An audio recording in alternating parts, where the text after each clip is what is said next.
I started Berserk over the past couple of weeks, months, I guess by now. I thought about it and I wanted to do a review, but I was not sure because I have a different opinion than most people would imagine me to have. Anyway, it's been a long time since we've had a video. Welcome back to This Bums with Expensive Taste. It's me, your host Ippo. I'm here to talk about Berserk, my views and basically just my digest of Berserk, right? The first arc, or first major arc, Golden Age, was beautiful. Probably my favorite arc of Berserk. With the whole flashback sequence, seeing how Guts became who he is, and we saw his character development there, right? I love that. I love that point of view, and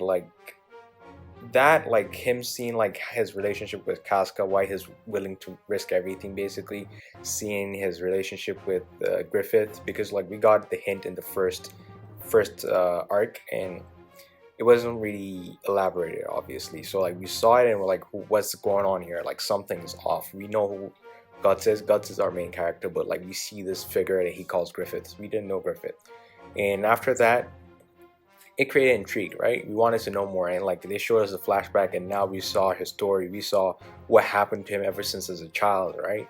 And it makes your heart bleed for Guts, and you grow to admire the character and see his growth and respect him, essentially, right? And he joins the Hawks, and you see his battles, his growth, from being defeated by Griffith, to him growing to becoming basically the commander, the fighting commander of the Hawks, right?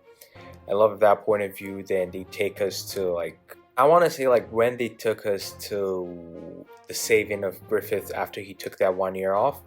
That was a nice part, right? I thought, and I loved his lieutenant. I can't remember his name, not Pippin, the other guy. I can't remember his name. The guy that's jack of all trades. I love that guy. Him bringing Guts to talking to him, bro, you don't need to leave Hawks. I love that scene. So I've gone into this the Golden Age arc a bit, right? I didn't really touch into it, but that's definitely my favorite arc, heads and shoulders above, right? Then after that, there was after everything became dark and it became the dark fantasy that it is. Everything changed from then, and maybe it's because of the art of the manga that I had, the copy that I had. It was weird, right? The art was beautiful, but it was not kingdom level as people were saying. People were saying Berserk is top tier. It cannot be touched, essentially, right? I went in there with this assumption: Berserk cannot be touched. Berserk is definitely going to be my number one. That was the kind of mindset I had. Didn't know anything about Berserk apart from it being going to be my number one. So I went in there with this extremely high expectations, and needless to say, it was a great manga, right? It was a great read. It was fun to read, but didn't touch those expectations that I had of it. It was a nice read. Don't get me wrong. It was dark. It was gory. It was beautiful art. It was character development to its finest, right? But Kingdom still reigns supreme. I would make the argument that I'm not even sure I'll put Berserk in my top 5. Maybe you guys will hate me, but I personally don't see Berserk as part of my top 5. But it was a really good read. In terms of character development, I think Berserk, MC character development, I think Berserk is number top 3 definitely.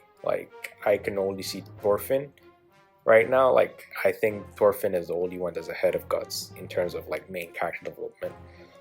In terms of plot progression, I loved it, and even the last chapter, sorry, it just gave me the vibe of I felt conclusion, right? Although I know Moira died, rest in peace, it kind of gave me a conclusive feeling, right? The last panel with Griffith, it just looked beautiful.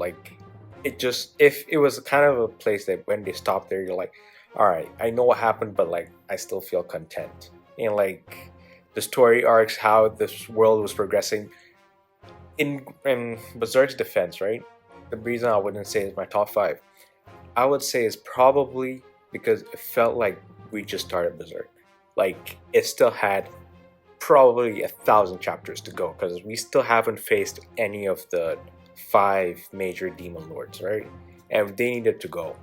So we just started all these things. We saw a snippet of the flashback of the skeleton dude. not even yeah, we saw a snippet, right? Because like we saw a vision of this girl from his point of view, and like it seemed like the elf king. So all these things seemed like it was building up, but like the way he designed his story, he wanted everything, like it seemed like, yeah, the golden age was the arc that you saw before the thing, and then there was this middle section that I don't know what I think is fantasy something. Like that middle section to me was, it felt like it was building up so that you understand what's going to go, what's going to happen after, like from where we are, like once they land on the elf island, right? So like that middle section felt like it was not a standalone arc precisely. It's like a world building arc, like building up the characters, building up what's going to happen in the future, because we still needed to face the other demons. We still needed to see where the characters were going.